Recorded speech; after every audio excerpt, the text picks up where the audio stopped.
नमस्ते दोस्तों, आपका स्वागत है मेरे इस चैनल पर। तो दोस्तों एक और अपडेट यहाँ पर सामने आई है। तो इस खबर का क्या इस भर्ती में भी कोई लिंक है या नहीं, इसको जानने की कोशिश करेंगे और समझेंगे इसको पूरी तरह। उससे पहले दोस्तों आपसे निवेदन है कि चैनल पर अगर पहली बार आए होंगे तो प्लीज़ चैनल को लाइक से सब्सक्राइब अवश्य कर देना। तो समझते दोस्तों, पहले इसको पढ़ लेते हैं और फिर अन्य चीज़ों पर भी बात करेंगे, जैसे कब तक लिस्ट आ सकती है, कब तक यहाँ पर आपकी कट ऑफ कहाँ तक की संभावना है, मतलब थोड़ी बहुत हर चीज़ पर चर्चा करेंगे। पहले इस खबर का, इस वीडियो के, इस भर्ती के साथ लिंक को समझने की कोशिश करते हैं।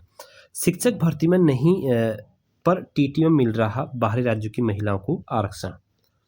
विभाग की कार्यप्रणाली पर खड़े हो रहे सवाल, आवेदन लेकर कर लिया चयन। उत्तराखंड में शादी के बाद बसी अन्य राज्यों की महिलाओं को शिक्षक भर्ती में आरक्षण लाभ भले ही अब नहीं मिल रहा, लेकिन टीटी में उन्हें इसका लाभ दिया जा रहा है, जिससे शिक्षा विभाग की कार्यप्रणाली पर सवाल खड़े हो रहे हैं। राज्य में शादी के बाद बसी अन्य राज्यों की अनुसूचित जाति जनजाति की महिलाओं को राज्य में आरक्षण दिए जाने की याचिका को हाईकोर्ट खारिज कर चुका है, जबकि शिक्षा विभाग ने शिक्षक भर्ती में इस तरह की महिलाओं के न सिर्फ आवेदन लिए थे बल्कि उनका चयन भी कर लिया था। हाईकोर्ट ने इन महिलाओं को आरक्षण का लाभ न दिए जाने के फैसले के बाद नौकरी में आरक्षण का लाभ नहीं मिल रहा है, लेकिन टीटी में इसका लाभ दिया जा रहा है। टीटी में आरक्षण का लाभ लेने वाली ये महिलाएं शिक्षक भर्ती में शामिल हो रही है। इन महिलाओं को आरक्षित वर्ग में चयनित न कर उन्हें सामान्य वर्ग की सूची में शामिल किया जा रहा है। पूर्व में 2900 पदों पर हुई भर्ती में इस तरह की कुछ महिलाओं का चयन हुआ, जबकि वर्तमान में चल रही 1630 पदों की भर्ती में इस तरह की महिलाओं का आवेदन किया हुआ है। और पढ़ लेते हैं। चयन हुआ पर नहीं दिया नियुक्ति पत्र। देहरादून शिक्षा विभाग ने 2900 पदों के लिए हुई भर्ती में शादी के बाद उत्तराखंड में बसी अन्य राज्यों की महिलाओं का चयन किया, लेकिन हाईकोर्ट के फैसले के बाद उन्हें नियुक्ति पत्र नहीं दिए गए। टीटी पास करने के लिए इतने लाने होते हैं अंक। आरक्षित वर्ग SC ST को टीटी पास करने के लिए 60 अंक लाने होते हैं, जबकि सामान्य वर्ग के अभ्यर्थी के लिए 90 अंक लाने होते हैं और OBC के लिए 75 अंक। टीटी के लिए ऑनलाइन आवेदन भरे जाते हैं। काउंसलिंग के दौरान इस तरह की अभ्यर्थी को देखा जा सकता है।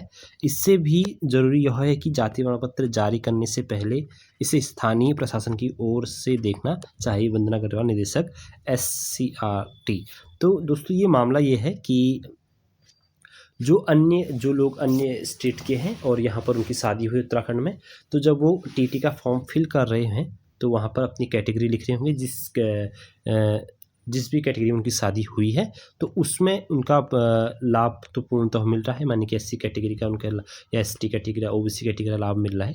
लेकिन जैसे ही उनको भर्ती हो रही है तो वहाँ पर उनको एज ए जनरल कैंडिडेट यहाँ पर काउंट किया जा रहा है, यानी कि उन्हें कोई भी रिजर्वेशन का फ़ायदा यहाँ पर देखने को नहीं मिल रहा है। तो दोस्तों ये मैटर को लेकर ये खबर आई है कि 2900 पदों पर उनको एज ए कैटेगरी वाइज क्या किया गया था, यानी कि उनको शामिल किया गया था, लेकिन फिर उनको नियुक्ति पत्र नहीं दिए गए, क्योंकि हाईकोर्ट ने उस पर नियुक्ति पर क्या लगा दी थी, रोक लगा दी थी। तो दोस्तों इस बार भी हो सकता है ये मैटर इसी बार भी ऐसा ही रहेगा कि जो अन्य स्टेट से जो भर रहे हैं, हो सकता है कि वो किस में काउंट हो, अपने जनरल कैटेगरी में ही काउंट होंगे।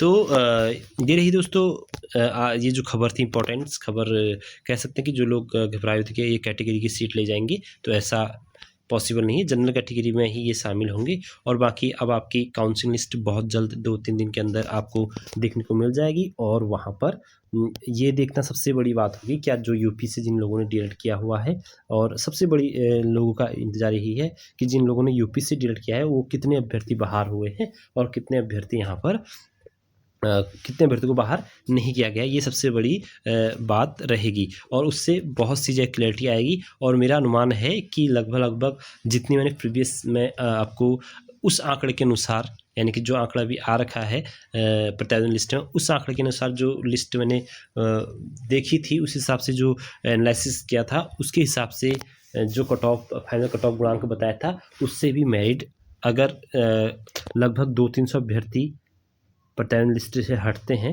तो लगभग 2 से 3 गुणांक नीचे ड्रॉप और हो जाएगा। और मुझे लग रहा है कि जनरल कट ऑफ भी यहाँ पर 73 के आसपास देखने को मिल सकती है। अगर इतने कैंडिडेट हट जाते हैं तो किसी ज़िले में 72-73 के आसपास भी यहाँ पर देखने को मिलेगा। वहीं अन्य कैटेगरी जो है 65, 68, 70 के आसपास भी यहाँ पर देखने को मिल सकता है। तो वो दोस्तों ये थी वीडियो। आई होप आपको जानकारी अच्छी लगी होगी। अगर चैनल पर पहली बार आएंगे तो प्लीज़ चैनल को लाइक सब्सक्राइब अवश्य कर देना। आप सबका धन्यवाद।